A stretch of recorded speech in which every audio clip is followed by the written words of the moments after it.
અત્યારે અમે આમ આદમી પાર્ટીના કાર્યકર્તા અહીંયા સલાયા અને પરોડિયાનું જે કનેક્ટિવિટી રોડ છે અને જે પાટાનું કામ ચાલી રહ્યું છે ત્યાં છીએ. ત્યાંની પરિસ્થિતિ કયા એન્જિનિયરોએ કઈ કોલેજોમાં ભણી અને આ પાટાનું કામ શરૂ કર્યું છે અને અત્યારે આ કામ ચાલી રહ્યું છે. તમને હું કહેવા માગું છું, સામે જે દેખાય છે ને રસ્તો, એ વાડીનારથી આંબલાથી ને આવે છે, માંડાથી ને આ બાજુ. આ રસ્તો સલાયાને જોડે છે, મેઇન રસ્તો છે. ત્યારબાદ અહીંયા પાછળના ભાગમાં આ રસ્તો પરોડિયા જાય છે અને આ વિસ્તાર છે એ સલાયાનો છે.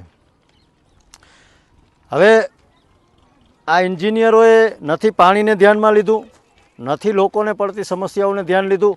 ફક્ત ને ફક્ત રેલવે ટ્રેકના પાટા છે એ અહીંયા પોર્ટથી લઈ અને ખંભાળિયા કનેક્ટ કરી દેવાનો, એના સિવાયને કોઈ પણ વ્યક્તિઓની સમસ્યાઓ વિશે કે સ્થાનિક લોકોની સમસ્યાઓ વિશે એમણે એક પૈસા ભાર પણ વિચાર નથી કર્યો. કેમ કે ચોમાસાની અંદર જે અંડરબ્રિજ એણે બનાવેલો છે એના 8 મહિના સુધી પાણી ભરેલું રહે છે.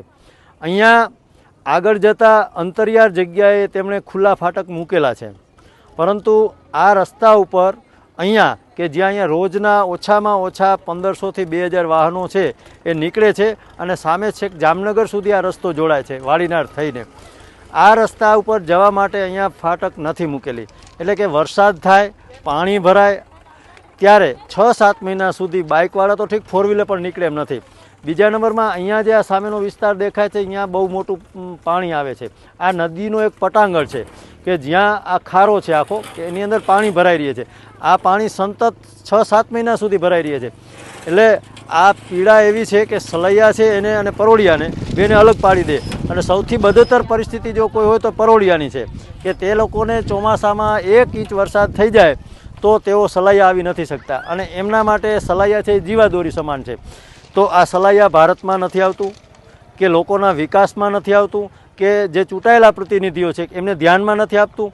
અહીંયા સલાયાની અંદર આ તો સમસ્યા છે જ, એના સિવાયની એવી હજારો સમસ્યા છે કે એના તરફ આંખ ઊંચી કરી અને સમસ્યાને ધ્યાને લેવાનું કોઈને સૂચતું નથી.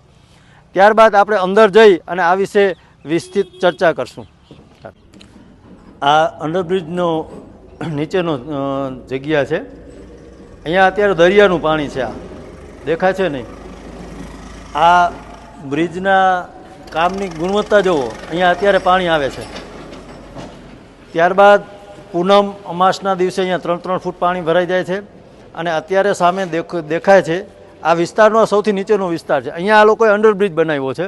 અને મુદ્દાની વાત એ છે કે પરોડિયા ગામ હોય કે માંડા હોય કે વાડીનાર હોય, ત્યાં કોઈ પણ જગ્યા જવા માટે આ લોકોએ ખુલ્લો ફાટક જે ઉપરથી કહી શકીએ આપણે મૂકેલ નથી. એટલે લોકોની માગણી એવી છે કે ભાઈ અમારે અહીંયાથી નીકળવું હોય તો ખુલ્લો ફાટક છે એ તાત્કાલિક મંજૂર કરી અને મૂકવામાં આવે. અમે સલાયાના લોકો સાથે મળી અને આવનારા સમયની અંદર કલેક્ટરશ્રી, રેલવે વિભાગ અને નગરપાલિકા આ ત્રણેયને આ બાબતે ધ્યાન દોરી અને રજૂઆત કરવાના છે. ત્યારે સલાયાના, પરોડિયાના અને આ વિસ્તારના દરેક લોકોને વિનંતી છે કે અમને સાથ આપો. આપણે આ લડાઈ છે અત્યારે લડી લઈએ, બાકી ત્યારબાદ આપણા માટે કામ કરવું અને આગળ જવું મુશ્કેલ થઈ શકે. ત્યારે ફરી બધાને વિનંતી છે કે આ મુદ્દા ઉપર સલાયા નગરપાલિકા, કલેક્ટરશ્રી અને રેલવે વિભાગ આ ત્રણે ખાસ ધ્યાન આપે. કેમ કે આ નરક જેવી પરિસ્થિતિ અહીંયા છે, તમે આ જોઈ શકો છો. અત્યારે આ શિયાળાનો ઋતુ છે પણ છતાં અહીંયા પાણી જતું નથી.